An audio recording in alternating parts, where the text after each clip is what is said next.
Europe's hypocrisy has been exposed once again. And guess who is the one exposing the West? Ukraine. That's right, it's calling out Europe's dependence on Russian oil despite sanctions. It's exposing how diesel and other fuels refined from Russian crude continue to pour into Europe. You see, Ukraine wants the West to close this loophole and implement tighter curbs. The economic advisor of the Ukrainian president, Oleg Ustenko, has appealed to the EU, the UK, the US to take action. Ustenko urged the West basically to close the loophole that allows these countries to refine Russian crude into petrol, diesel and other products, which they can then sell, by the way, without restrictions. Now, for those unaware, last December marked a very significant event. The G7 nations decided to further punish the Kremlin for the war in Ukraine. And they reached an agreement to impose a price cap of $60 per barrel on Russian crude oil. This effectively implies that only sales below this specified price are permitted. The idea essentially was to curb the Russian war chest, to squeeze Moscow financially, and at the same time, the intention was to maintain the functioning of the oil markets. And so, countries like India are buying cheap Russian crude. India is also refining it. It earns Indian companies the refining margin. Refined oil from this process is subsequently sold to other countries.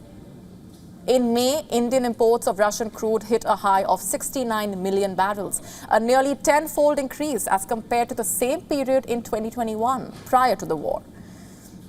Volumes have since fallen to around 50 million barrels in July, but they remain well above the pre-war levels nonetheless. And as a result, India's fuel exports to the EU have surged.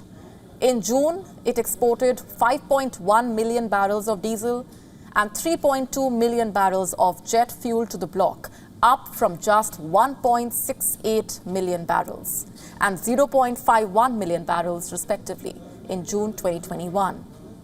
And because of this, 5 countries, including India, have been labeled as laundromats for European countries.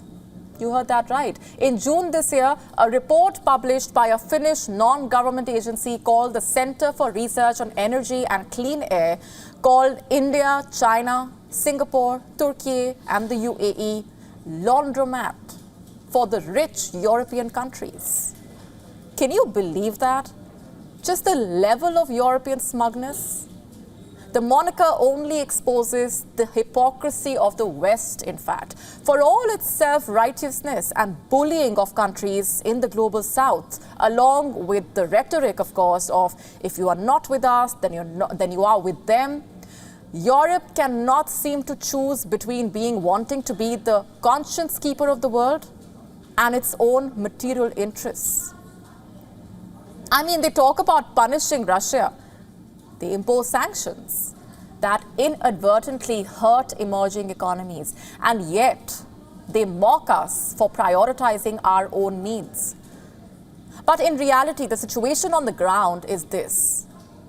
Europe is and continues to be dependent on Russian energy, even if they refuse to admit this. Just last week, in fact, Hardeep Singh Puri, India's Minister of Petroleum and Natural Gas, said that Russia has been providing discounts. Here's what he told an Indian news channel. If there is a 30% discount, the Russians are putting a ribbon around it and sending it to us for free. He also emphasized that India, for its part, has diversified its sources of oil procurement. And for the record, data from S&P Global in July shows that India's primary sources of crude oil are from West Asia and Russia.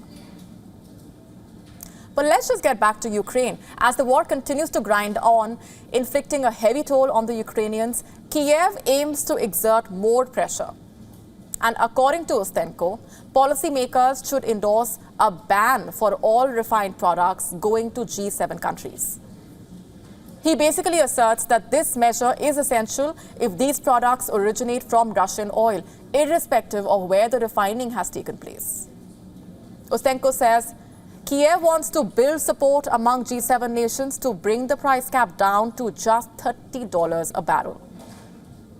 Now remember, Poland and some Baltic nations pushed for lower prices last year, but then countries like Greece, whose oil tankers transport a lot of Russian crude, expressed reluctance.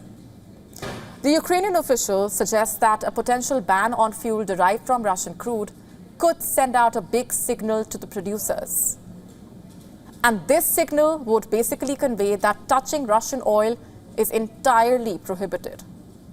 It would render the supply of what Kiev terms blood money to Russia illegal.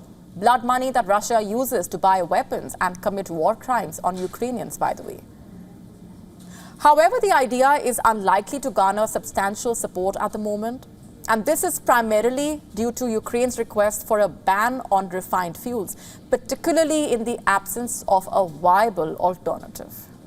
WION now available in your country. Download the app now. Get all the updates on the move.